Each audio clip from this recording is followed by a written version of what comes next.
So far, what we have seen is that there are two ways of thinking. Thinking automatically and intuitively is known as System 1 thinking. It's also known as thinking fast. Thinking deeply, deliberately, and thinking slow is also known as System 2 thinking. We also saw that we are required to think slow very often, but we end up thinking fast because of the way in which our brains are hardwired in order to conserve energy. In doing so, we end up making untested assumptions called heuristics, and these heuristics create a lot of thinking errors, also called biases. We saw 4 biases which have got an implication on the project planning process. We also saw that it is very difficult for individuals to drop these biases and think slow when they are required to think deliberately.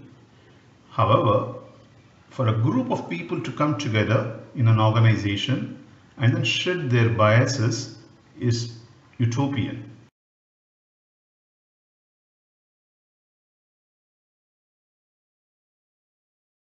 Does it mean we cannot resolve this issue at all? How do we solve the riddle created by these biases in a project planning environment? This is where I see the relevance of critical chain project management, also known as CCPM, in addressing the issues created by mental biases in project planning environments.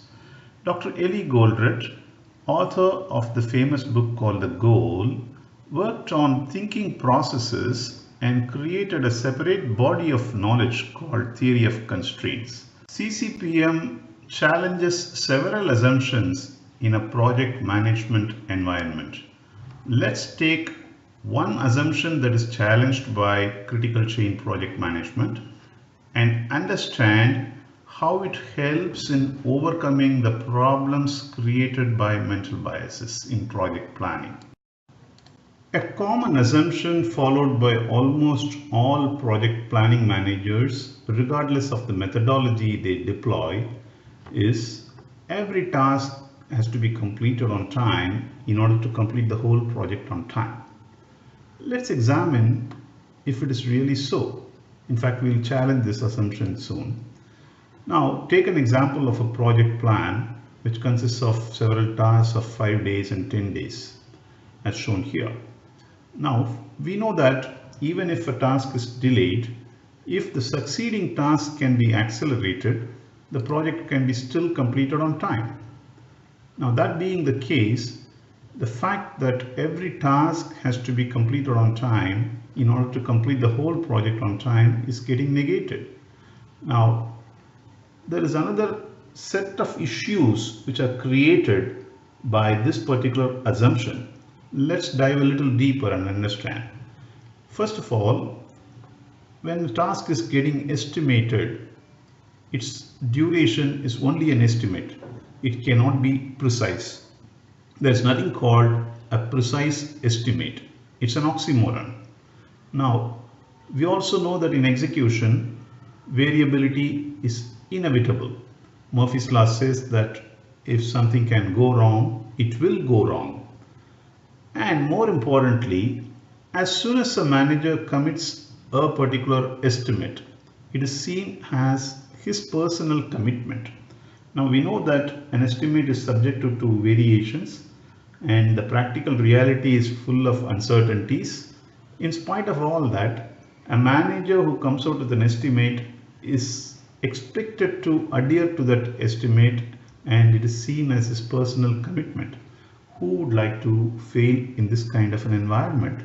Therefore, if people do not want to fail in this kind of environment, what they do is to add local safety as much as possible to every task. Now there is a problem in this. Even if a task is getting completed ahead of its estimated duration, there are many managers who may not pass on the task to succeeding tasks because next time when this similar task comes up for a project estimation, they would like to keep the local safety in their pockets because at that time we know that Murphy might hit and this time maybe was an exception and everything went very well. It may not go very well every time. Because of this, whenever a task is delayed, the delays are passed on. However, the gains are not passed on. Now, inevitably, the project lead time gets elongated, and it could lead to another tug of war between the senior management and the project planners. Let's take a simple example wherein I am required to drive down to my office, conduct a conference call, chair a review meeting, and then work on a budgetary documentation.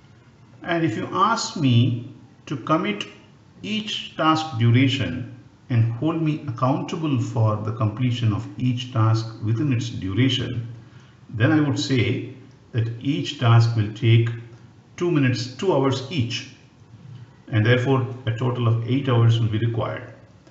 However, I know that if things go very well, they will only require 1 hour each. If there is no traffic jam, if telecommunication issues do not arise, if intricate problems do not happen during the review, each one of the activity which I mentioned can be completed in 1 hour.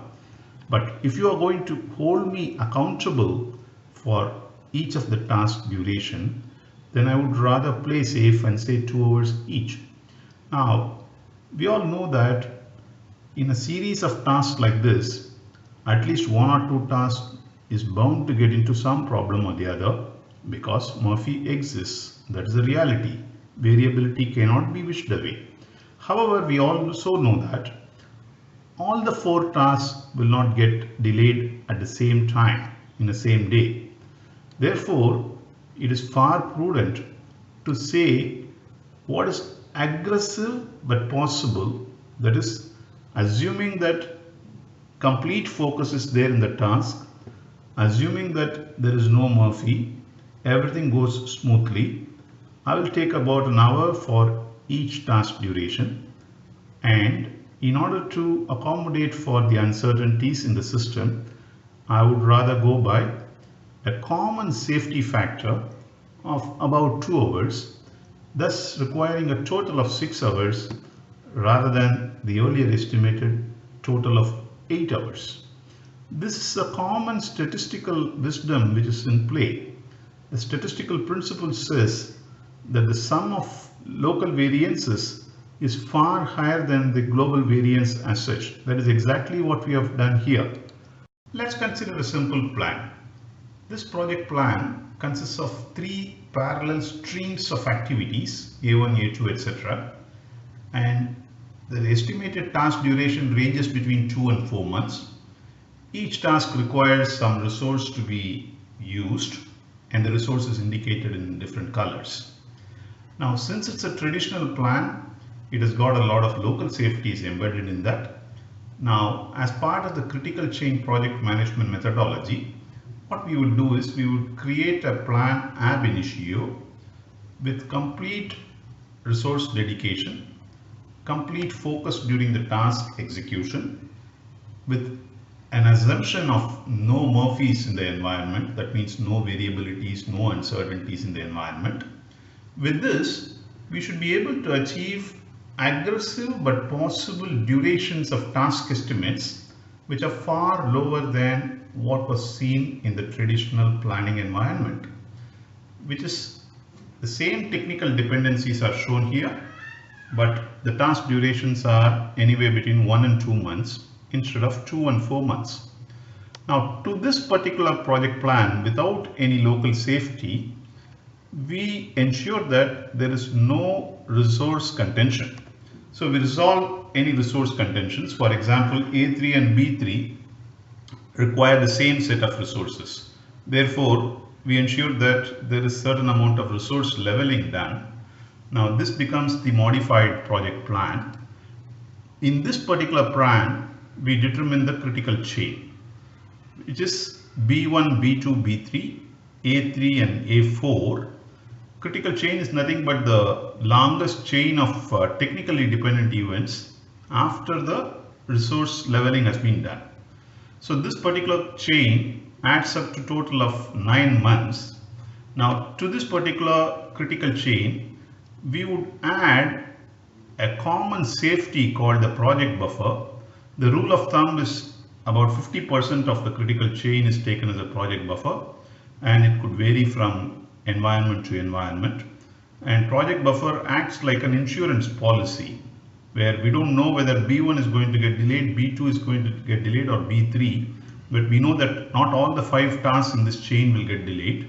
We know some tasks will get delayed, and we want to protect the end date of the project from the variations in the critical chain durations. Therefore, we provide a project buffer, and as long as the variations of B1, B2, B3, A3, A4, that the critical chain, the variation is less than 4.5 months, we would be able to complete the project on time. Similarly, we don't want the start of A3 to be delayed because of any variations in A1 and A2. Same case for the start of B3. We don't want C1 and C2 to disrupt the delay of B3. Therefore, wherever non-critical chains come and join a critical chain, we add feeding buffers. Having done this much, we say that this is the critical chain project plan. Now, how do we execute it? In order to understand the level of execution, let's consider the critical chain. Critical chain is drawn out here, and let's say that after about 2.5 months, B1 has been completed. Now, when B1 is completed, it is supposed to take 2 months. It has taken 2.5 months. The extra half month it took is displayed in the project buffer in red hashes. Now, it essentially means that the project buffer has been penetrated to the extent of half a month. So, we calculate 2 factors. What is the percentage of critical chain completed? In this example, 2 months of critical chain has been completed amongst the total of 9 months. Therefore, there is a percentage of 22% completed, and the project buffer has been penetrated to the extent of half a month. On a total of project buffer of 4.5 months, this comes to 11%. This fact is represented in a project fever chart, which is nothing but a comparison of critical chain completed with project buffer consumed. In this case, it is 2211, which is represented inside this particular project fever chart. Now, let us say that after 4.5 months, B2 is completed, in which case, again, there is a total delay of around 1 month. Now, when we do the calculations, we find that the critical chain has been completed to the extent of 3 months over a 9 months critical chain, which is 33%. And in this process, project buffer has been penetrated to the extent of 1 month out of a total project buffer of 4.5 months, which is 22%. This is again represented in the project fever chart as 33% on x-axis and 22% on y-axis. Now, going forward, we can find out, as the example goes, after 8 months the task B3 has been completed, which means by the time project buffer has been penetrated to the extent of 3 months, which is 66% of the project buffer. Now, here you see that 55% of critical chain has been completed, whereas 66% of the project buffer has been penetrated. Now, the entire project fever chart is organized into 3 zones of green, yellow and red, which means that when the particular project has entered into the red zone, the project manager could take it as an alert and take actions to recover the buffer to bring back project into a controlled execution mode. Critical chain project management challenges several assumptions in a project management environment. We just saw only one of them, and how that is helping us resolve a lot of problems created by the mental biases which creep into the project planning process. I would like to conclude this video clip with the benefits that accrued because of CCPM implementation. In a well-known industrial group in India, a trusted organization which is into consumer products, industrial chemicals, agricultural solutions, etc., the CapEx projects were getting delayed, and the board wanted to do something about this. They implemented critical chain project management. At the end of 6 months of implementation, they measured 10 projects, their performance of the 10 projects before the implementation and performance of 10 other projects after the implementation. The due date performance before the implementation was 30%. After the implementation, the due date performance jumped to 90%. And the projects which got delayed, which could not meet the deadline, on an average, they had a delay of 93 days before the implementation.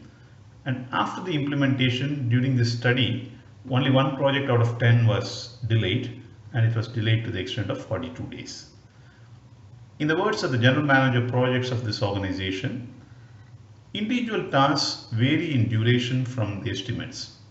Rather than attempting to complete every task on time, we monitor the project buffers created during the planning phase. With this, we come to the end of this series of video clips. I thank you all for watching these video clips and the words of encouragement you have sent. Thank you.